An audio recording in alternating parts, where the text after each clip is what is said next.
What if the reason you wake up between 3 and 5 a.m. isn't restlessness, but a calling?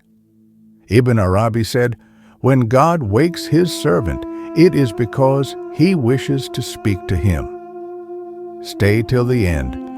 These 7 divine reasons may change how you see every sleepless night. Have you ever woken at that hour and felt something you couldn't explain? Share where you're watching from in the comments below. It's the hour when the city sleeps, and the night hangs heavy with stillness. Somewhere in the distance, a clock ticks softly, 3:17 a.m. No alarm, no sound, yet your eyes open, as though something unseen had gently touched your shoulder. You lie there, confused for a moment, wondering what stirred you. It's dark and quiet, and every part of you knows this awakening feels different. You try to reason with yourself. Maybe I drank too much water. Maybe it's stress, maybe just broken sleep. But something deeper disagrees. There's a still presence in the air, a calm weight that makes the silence feel alive. And then a question begins to echo. Why now? For most of us, this moment feels oddly familiar. It happens once in a while, sometimes after long days, sometimes after prayers that went unanswered. You turn on your side, glance at the time, and a subtle awareness lingers. The heart seems to whisper, "Don't go back to sleep just yet." It is not noise that woke you, it is knowing. Ibn Arabi once said, "Every awakening is a call." He believed that when God wishes to draw his servant close, he stirs them in the quiet hours when no one else is watching.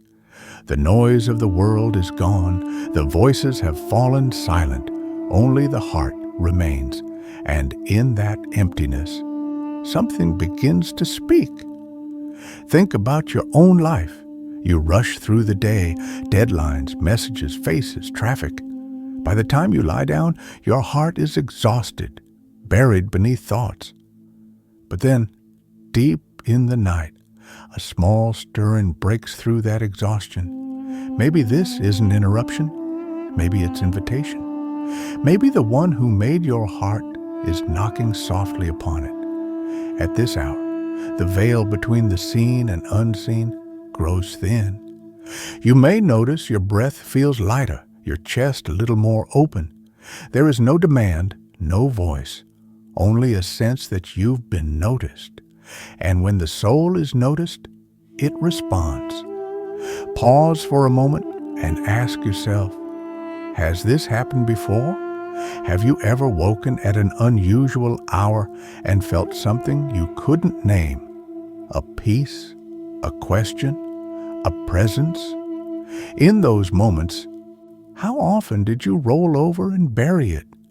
And how often did you pause and simply listen?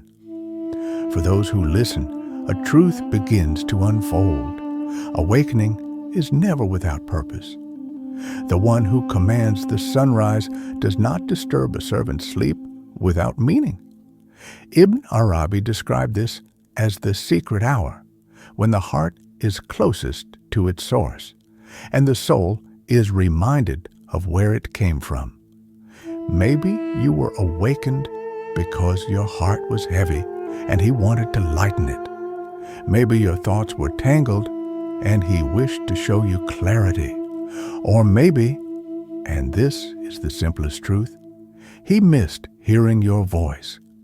Every stirring before dawn carries a message, but only the listening heart can hear it.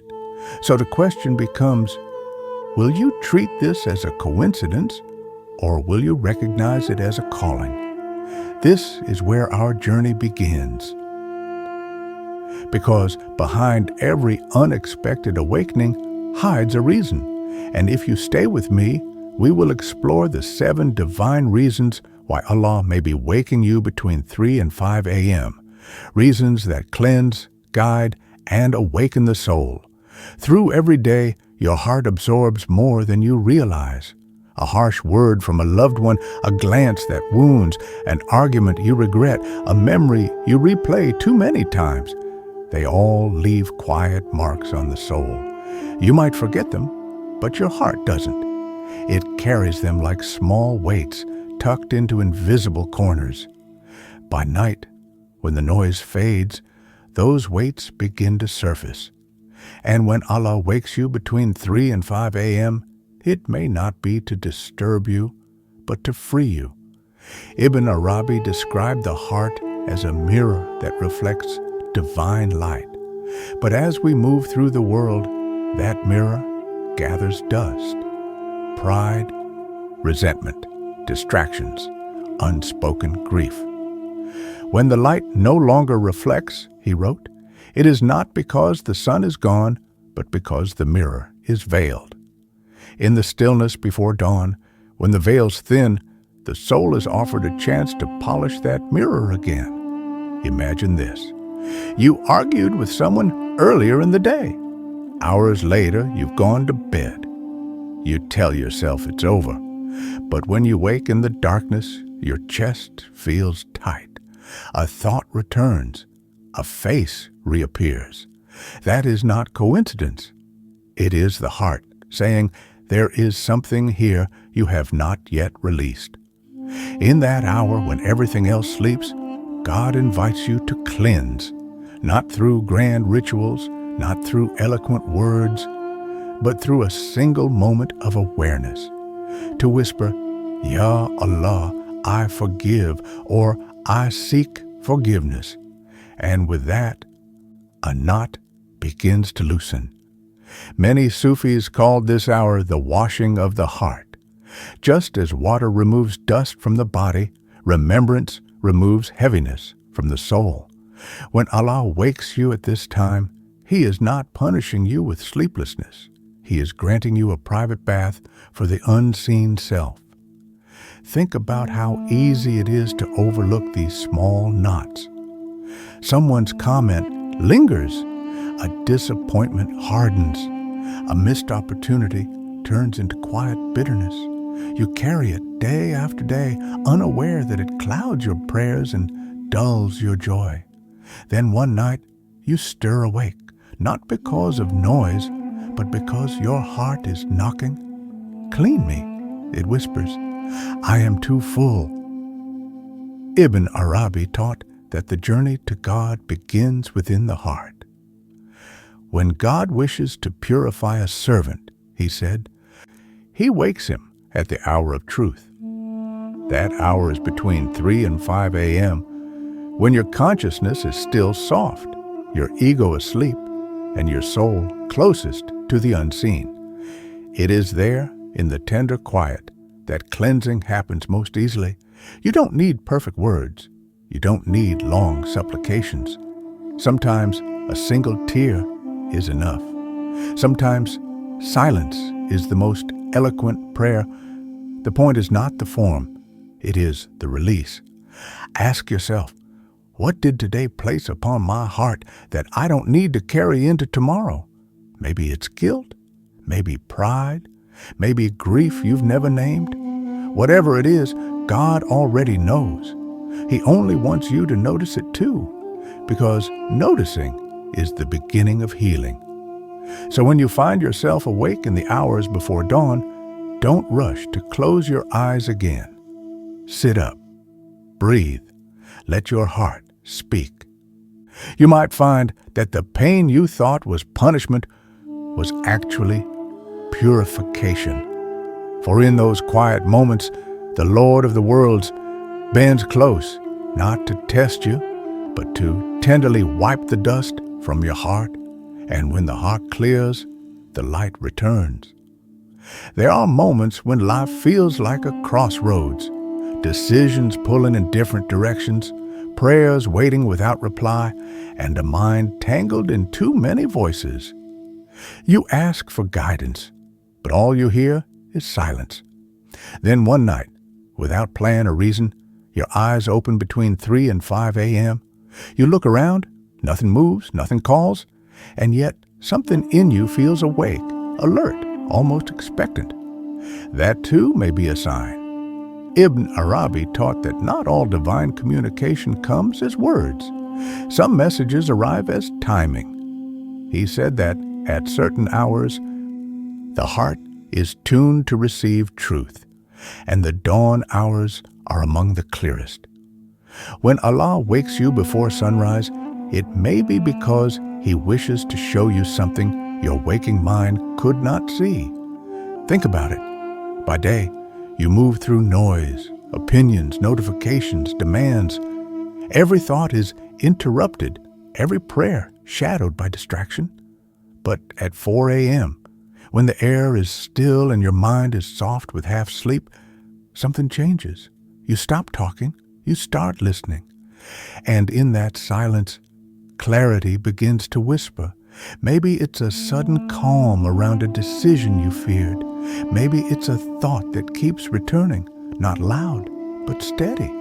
Maybe it's simply a knowing, one you can't explain, but you feel it's right. That is the whisper of guidance. A man once told a story.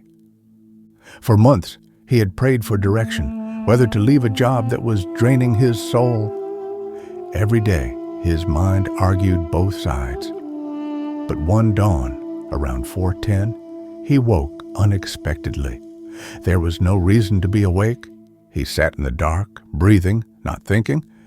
Then quietly, the words formed in his heart. It's time.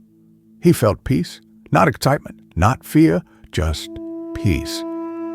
The next morning, he resigned. That day, a new door opened, one he had been too busy to see before. Was it coincidence? Or had he finally stilled himself enough to hear what was always being whispered? Ibn Arabi called this inner knowing the tongue of the soul, a voice that speaks when the ego is quiet. He said, "At dawn, the soul tells truths it hides by day." You don't hear it because it's louder than your thoughts. You hear it because everything else has gone quiet. Ask yourself, how many choices in your life were made from noise and how many from silence? How often have you pushed for answers in the daylight that only came softly in the dark? Guidance is not always a voice. Sometimes it is the lifting of confusion. Sometimes it is an idea that settles so gently you only notice it hours later. And sometimes it is simply peace, that mysterious calm that comes when your heart aligns with what's true. So if you wake between 3 and 5 a.m. and a thought surfaces, don't dismiss it. Don't overanalyze it. Just notice it. Let it breathe. It may be more than a thought. It may be direction. Because the one who created you does not only answer through signs in the sky, He answers through movements of the heart. And often, the purest guidance arrives when all else is asleep. In the still air of those hours, Allah may be teaching you to recognize His voice, not through thunder or dreams, but through that subtle knowing that says, "This way." You've whispered it before, maybe for days, maybe for years, a quiet prayer tucked into your heart. You said it after every salah, repeated it in passing moments, sometimes even cried over it in frustration. Yet silence followed, no clear answer, no sign of movement. And so slowly you began to wonder, has my prayer been ignored? But Ibn Arabi taught that divine replies do not always arrive as words or visible outcomes. Sometimes they come as awakenings. When Allah wakes you between 3 and 5 a.m., it may be because the response has begun, not in the world outside, but in the heart within. He wrote that God's answers come in the language of the moment. That means not every response is something you can see or hold. Sometimes He wakes you simply to witness the turning of your destiny, a moment when the unseen world begins to move. Imagine this: A woman prays every night for peace. Her days are filled with anxiety, and though she begs for calm, she finds none. One night, around 4 a.m., her eyes open suddenly. The room is dark, but something feels lighter. The tightness in her chest is gone. She lies still, not knowing why, but for the first time in months, her mind is quiet. That, too, is an answer, one not heard, but felt. How many times have you prayed and waited, only to wake one dawn with a sense that something inside has shifted? You may not know how or why, but the weight is gone, the fear eased, the tears dried. In that instant, heaven has spoken. The truth is, Allah's replies are not always delayed. They are often disguised. What you call waiting may actually be unfolding. The night you are woken could be the very moment your prayer crosses from the unseen into your life.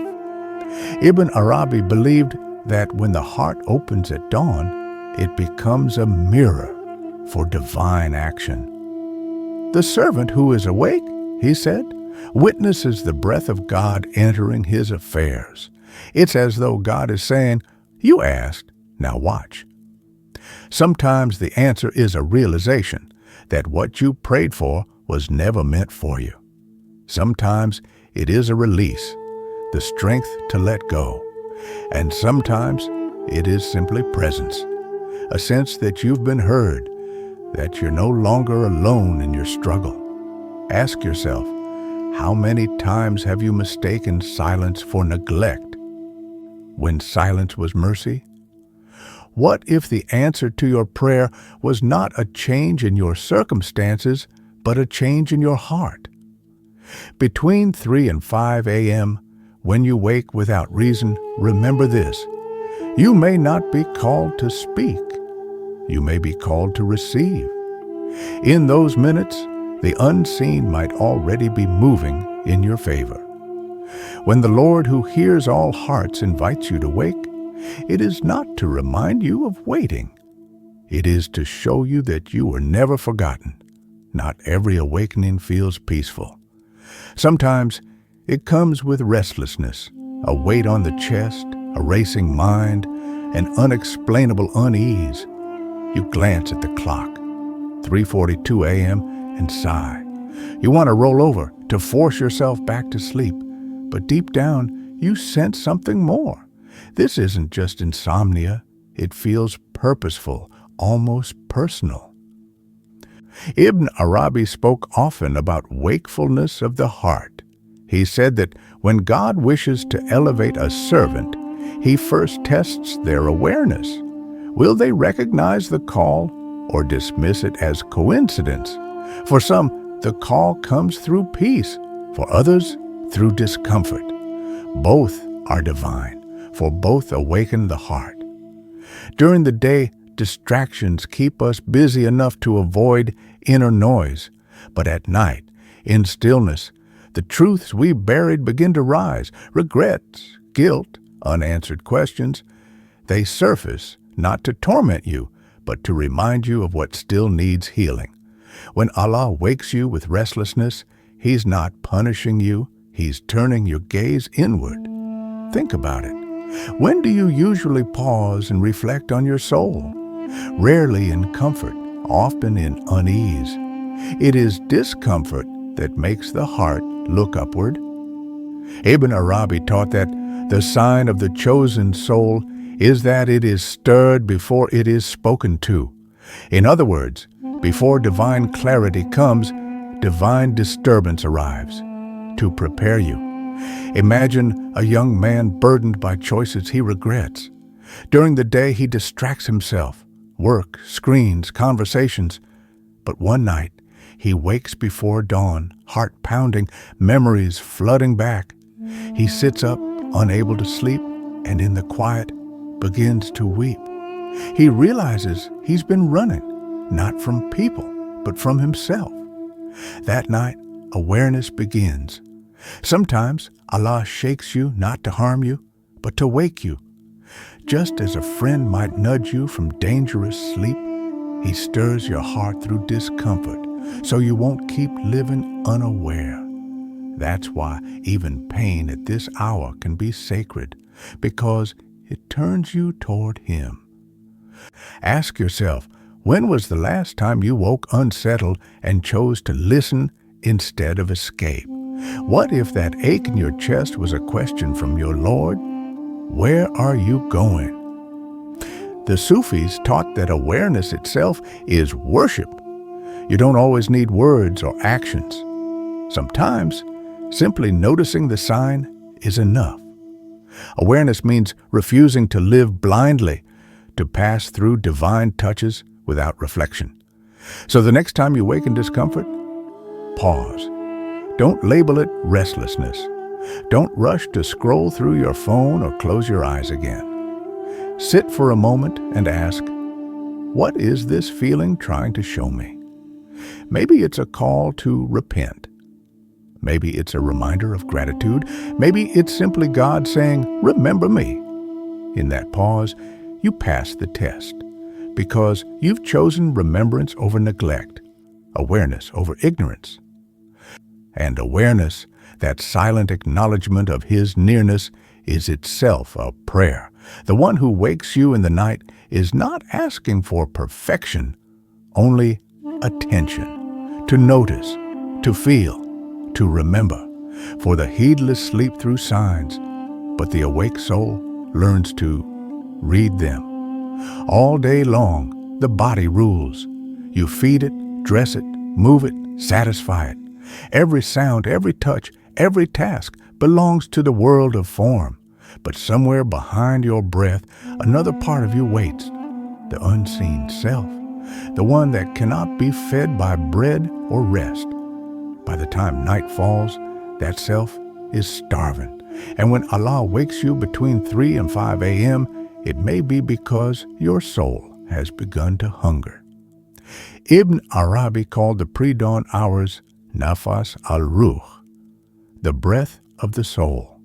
He taught that at this time, when the world grows still, the spirit rises to the surface.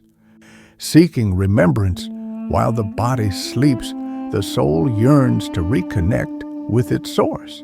It is the hour when what is divine within you longs to breathe again. You might have noticed this without knowing why. You wake suddenly, sit in silence, and feel something gentle, a calm that has no cause. No words form, no thoughts push in, only a deep quiet that feels like being held. That is nourishment. The heart drinks peace like water. During the day, you chase fulfillment, success, approval, comfort, yet end each night tired but empty. That's because you fed every part of yourself except the one that lives beyond flesh. The soul is subtle. It does not scream. It calls through yearning, through a soft ache that no pleasure can fill. And in the stillness before dawn, that ache becomes invitation. Ibn Arabi wrote that the body is veiled by sleep, but the soul wakes hungry for the real. When you rise at that hour, even without intention, something within you is being fed. Every remembrance you utter, even a whisper of Ya Allah, becomes sustenance. Every breath taken in awareness becomes nourishment. Think of it like this. You spend the day under heavy sunlight, busy with the world. Then night descends, and a gentle hand lifts the weight.